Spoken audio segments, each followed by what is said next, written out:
तो अयोध्या से हार जाने के पीछे देखिए तमाम तरह कारण तो बहुत हैं, लेकिन सबसे बड़ा जो कारण है तो मुलायम सिंह ने यहाँ राम भक्तों पर गोली चलवाया था। और उसी मुलायम को भारतीय जनता पार्टी ने जो है पद्म भूषण दे करके मरने के बाद सम्मानित किए। मैं नरेंद्र मोदी जी से कहूंगा कि ये राम जी की धरती अयोध्या से एक संत का है सुझाव, जरूर आप सुनिए। ये बरसों से चल रहा है, आज भी इंटरनेशनल साजिश मुल्लों की है कि बंटवारे के बाद जो बचा हुआ भारत है उसको भी ये मुस्लिम देश बनाना चाहते हैं। माने फिल्म जिहाद, लैंड जिहाद, व्यापार जिहाद, थूक जिहाद, और अब तो मलमूत्र जिहाद भी शुरू कर दिए हैं कि पेशाब कर दे, पहले थूक जाता था आप। मुसलमान कभी भी मानवतावादी और राष्ट्रवादी नहीं हो सकता है। अगर कदाचित कोई मुस्लिम मानवतावादी राष्ट्रवादी देखा सुना जाए तो वह गीता को पढ़ के भले हो जाए, रामायण को पढ़ के हो जाए, लेकिन इस्लाम की प्रति निष्ठा रखने वाला कभी मानवतावादी नहीं। कुरानवादी हो सकता है लेकिन मानवतावादी नहीं हो सकता। अयोध्या से मैं तपस्वी छावनी पीठाधीश्वर जगत गुरु परमहंस आचार्य एवं विश्व हिंदू सिख महापरिषद का अंतर्राष्ट्रीय अध्यक्ष। ये बड़ी बात है। प्रायः मोदी जी भी जनता से सुझाव मांगते रहते हैं, तो आपने एक पहली बार ऐसा जो है प्रयास किया, अच्छी बात है। मैं माननीय प्रधानमंत्री नरेंद्र मोदी जी को चाहूँगा कि आपके इस जो है चैनल के माध्यम से हमारे इस वक्तव्य को सुने। ये सुझाव प्रधानमंत्री जी के लिए। नरेंद्र मोदी जी का जो पिछला 2 बार का कार्यकाल रहा 10 साल का, बहुत ही अच्छा रहा राष्ट्रहित के लिए। भले राष्ट्र विरोधी तत्वों को अच्छा ना लगा हो, लेकिन राष्ट्रहित में, जनहित में बहुत अच्छा कार्यकाल था। और तीसरी बार प्रधानमंत्री बनने पर देशवासियों को अत्यंत प्रसन्नता, खुशी हुई है। हालांकि कुछ सीटें कम आई हैं, उसके पीछे बहुत कारण हैं, कई कारण हैं। अयोध्या से हार जाना भी एक भाजपा के लिए एक बड़ी चुनौती रही है। तो अयोध्या से हार जाने के पीछे देखिए तमाम तरह कारण तो बहुत हैं, लेकिन सबसे बड़ा जो कारण है तो मुलायम सिंह ने यहाँ राम भक्तों पर गोली चलवाया था। और उसी मुलायम को भारतीय जनता पार्टी ने जो है पद्म भूषण दे करके मरने के बाद सम्मानित किए। तो राम भक्तों के हत्यारे को अगर आप उसके मरने पर सम्मानित कर रहे हैं तो ये राम भक्तों का अपमान हुआ, जिसको राम जी बर्दाश्त नहीं कर पाए। तो इसलिए भी एक दंड रहा और एक सुझाव भी रहा कि भाई सबका साथ सबका विकास जो आपकी पॉलिसी है ये ठीक नहीं है। आप गाय को माता मानने वाले का भी वही, और जो गाय का मांस खा रहे हैं उनके साथ भी वही वो उनको भी फ्री में राशन। तो थोड़ा भेद देश प्रेमी और देश विरोधी में भेद रखना पड़ेगा। आपकी सुविधाएं देश प्रेमियों को मिले, देश विरोधियों को नहीं। अब मोदी जी में तो बहुत सारी अच्छाई है, बुराई तो मैं कल्पना नहीं कर सकता हूँ, लेकिन सुझाव के रूप में जरूर मैं नरेंद्र मोदी जी से कहूँगा कि ये राम जी की धरती अयोध्या से एक संत का है सुझाव, जरूर आप सुनिए।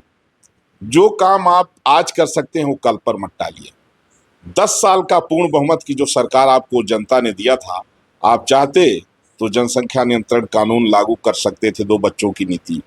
आप चाहते तो समान नागरिक संहिता लागू कर सकते थे। आप चाहते तो गोवंश को राष्ट्रीय धरोहर घोषित कर सकते थे।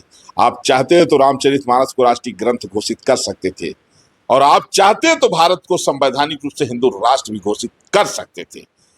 लेकिन शायद आप इसको थोड़ा टाल दिए तीसरी बार के लिए, और तीसरी बार आपकी सीटें कुछ कम हो गई। तो जो मौका मिला है, भविष्य क्या होगा, अच्छा होगा या खराब होगा वो अलग बात है, लेकिन अगर मौका मिला है तो जो भी आपको ईश्वर ने क्षमता दिया है उसका पूरा प्रयोग करिए। और 2-3 काम आप नहीं किए, ये निश्चित रूप से जो जनता का एक विश्वास था वो टूटा है। तो नरेंद्र मोदी जी की सबसे बड़ी बुराई कि उन्होंने जनसंख्या नियंत्रण कानून लागू नहीं किया, समान नागरिक संहिता लागू नहीं किया, रामचरितमानस को राष्ट्रीय ग्रंथ घोषित नहीं किया, और गोवंश को लेकर के कांग्रेस पार्टी जहां बीफ को बढ़ावा दे रही है, इंदिरा ने जो है तो गोरक्षकों पर गोलियां चलवाई। लोगों को उम्मीद थी कि मोदी जी आए हैं तो गोवंश को राष्ट्रीय धरोहर घोषित किया जाएगा, गौ हत्या बंद हो जाएगी। ग्राम स्तर पर जो सरपंच प्रधान पार्षद हैं ये गौशाला खोलेंगे, इनको जो है दायित्व दिया जाएगा। लेकिन ये काम न करना ये जनता को अखर गया है। मेरा सुझाव है कि जितना जल्दी हो सके इस पर देख लीजिए, नहीं तो जनता ने आपको केवल सड़क बनाने के लिए नहीं भेजा है। सड़क तो कश्मीर में पहले बनी थी, लेकिन वहां से जिस तरह से 1990 हिंदू नरसंहार कश्मीर का जो मंजर था, जिस कदर वहां बहन बेटियों का बलात्कार हुआ और मर्डर हुआ, हत्याएं हुई, उसकी कल्पना करने मात्र से रूह कांप जाती है। तो माननीय प्रधानमंत्री नरेंद्र मोदी जी जनहित और राष्ट्रहित को देखते हुए भारत को संवैधानिक रूप से हिंदू राष्ट्र घोषित करने के लिए कमर कस लें। 2 बच्चों की नीति पॉलिसी लागू कर दें। जो 2 बच्चे से ज्यादा जिनके हैं उनको सरकारी सुविधा नहीं मिलेगी, सरकारी नौकरी नहीं मिलेगी और उनको वोट का राइट भी नहीं रहेगा। इससे होगा क्या, बीजेपी की सब जगह सीटें आएगी, क्योंकि एक बड़ा षड्यंत्र गजवाए हिंद का जो चल रहा है मुसलमानों का, ये बरसों से चल रहा है। आज भी इंटरनेशनल साजिश मुल्लों की है कि बंटवारे के बाद जो बचा हुआ भारत है उसको भी ये मुस्लिम देश बनाना चाहते हैं और वो इस मिशन के लिए तमाम तरह का जिहाद निकाल दिए हैं। माने फिल्म जिहाद, लैंड जिहाद, व्यापार जिहाद, थूक जिहाद, और अब तो मलमूत्र जिहाद भी शुरू कर दिए हैं कि पेशाब कर दे, पहले थूक जाता था, आप पेशाब कर देंगे, टट्टी कर देंगे। इसलिए मुसलमान कभी भी मानवतावादी और राष्ट्रवादी नहीं हो सकता है। अगर कदाचित कोई मुस्लिम मानवतावादी राष्ट्रवादी देखा सुना जाए तो वह गीता को पढ़ के भले हो जाए, रामायण को पढ़ के हो जाए, लेकिन इस्लाम के प्रति निष्ठा रखने वाला कभी मानवतावादी नहीं। कुरानवादी हो सकता है लेकिन मानवतावादी नहीं हो सकता।